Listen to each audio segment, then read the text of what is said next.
I love Lisa. I love how whenever I pick a Simpsons episode, I always choose it. I love how this episode always makes me want to be friends with Lisa and Ralph. I love how this episode is funny for so many reasons, even if the story isn't that suitable for children.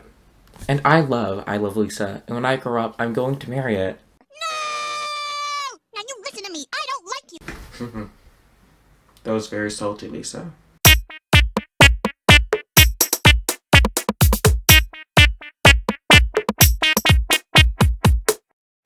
Hi, welcome to MCD Entertainment. I'm Malcolm, and if you enjoy reviews, retrospectives, and ranking videos of popular TV and movies, then please consider liking this video and subscribing.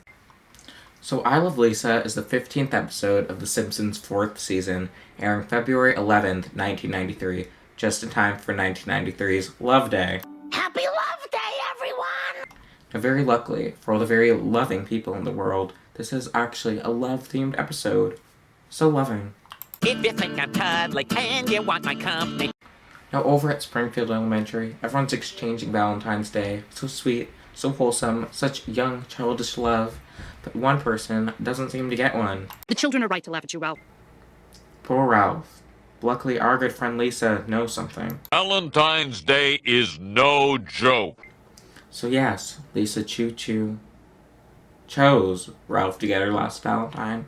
So sweet. You choose me? Oh, Ralph, we all choose you. We all do. Now, being the perfect Valentine that Ralph is, he walks Lisa home. Do you like stuff? I do love stuff, Ralph. I love a lot of different types of stuff. However, you see, despite Ralph wondering about what kind of stuff Lisa likes, Lisa just has not caught feelings for him. Friend, I think we should see other people. I know speak English. However, Ralph is persistent, and he invites Lisa to Krusty's 29th anniversary show with him. That is such a sweet gesture. However, Lisa ends up breaking Ralph's heart in half when she embarrasses him in front of the entire viewership audience. I love Lisa Simpson, and when I grow up, I'm going to marry her! No! Now you listen to me, I don't like you!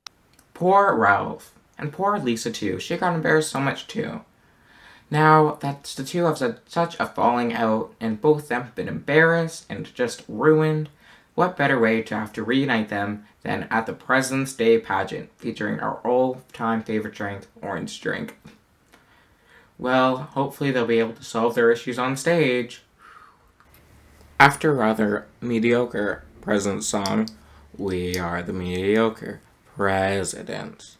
You see, Ralph ends up surprising everyone by being fantastic in the role of George Washington. That boy is magnificent. Lisa and Ralph then both realize the errors of the way and decide to be friends. Let's be friends. It says B, and there's a picture of a bee on it. And that, my friends, is how you make a satisfying conclusion to an outstanding episode. Now, I know it might be controversial for me to say that I Love Lisa is the best episode of The Simpsons. You know, everyone's like, Marge vs. the Monorail is the best episode of The Simpsons. Last Exit to Springfield is best episode of The Simpsons. Lisa's Substitute is best episode of The Simpsons. I'm like, yes, I usually do find a tear on my cheek at the end of the last one. But the answer is that you're all wrong. I Love Lisa is the best episode that The Simpsons has ever released.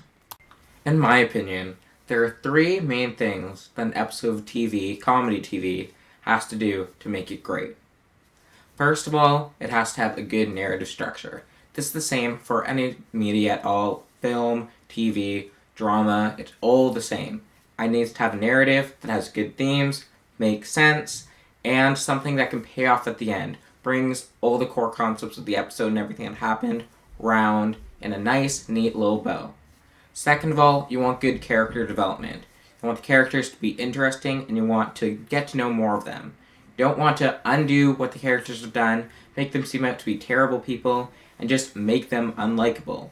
Even if they are unlikable, you want them to be fun to dislike. You want them to be good villains. You do not want them to just be unlikable and just want to shove them in the face. And third of all, you just want to be funny. You want there to be good, memeable jokes you can remember, and you just want to be laughing and enjoying your time all the way through. I Love Lisa perfectly managed to do all three of those things. Something that other Simpsons episodes have gotten close to, but I would say I Love Lisa masters all three of them.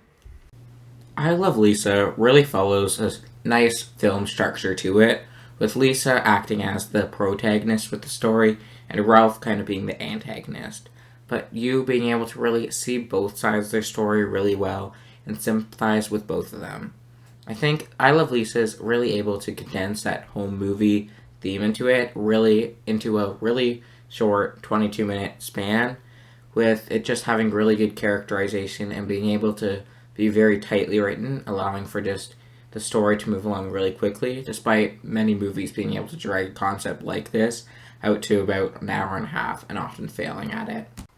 Along with that, I Love Lisa is really able to continue moving its plot forward in a way that makes sense and has already been foreshadowed in the episode. They talked about Krusty's 29th anniversary show before they made it there and Lisa got invited to it. And even with the presidency pageant, that does happen like right after Valentine's Day, so it makes a lot of sense. And most importantly, I would say the best thing was using the two cards to perfectly showcase how cards have really brought Lisa and Ralph together, and they will bring them back together with being friends. It is just so perfect and the sweetest thing that makes for a perfect Simpsons ending. This episode has outstanding character development for both Lisa and Ralph, and I would say that this episode has the best characterization of Ralph in any Simpsons episode. They don't just make him out to be this stupid, weird kid, they make him out to really have feelings and really just not be able to know how to showcase them. And with his love for Lisa in this episode, he was really able to bring out the best and worst in Ralph and just how kind he is, but yet with the presidency pageant, was able to showcase how he can really still do stuff, and he really does have self-conscious, and he does believe in himself, and he does have feelings, and if he can really harness all of them, he can really be an incredible person and actor. So to really enunciate how good the comedy is in this episode, I'm going to dissect one joke. What do you want these beef hearts? On the floor. Doesn't look very clean. Just do your job, heart boy. This one gag is able to flawlessly bring together parts of observational humor, visual gags, and just really great memeable moments that are able to really allow for such a great gag that goes on for just like the perfect amount of time that's able to really allow you to remember it and just keep laughing throughout it. And the thing is that I Love Lisa has so many of these. Just so many quotable lines without resulting to cutaway gags that have nothing to do with the main theme of the episode, and without having to be mean or cruel for it. It's just able to be a really funny, nice joke and a really funny episode. So thank you so much for watching this video. That's all I have to say on the topic of I Love Lisa. But if you did enjoy this video, then be sure to check out my other ones and give it a like and subscribe, and I hope you all have a great rest of your day.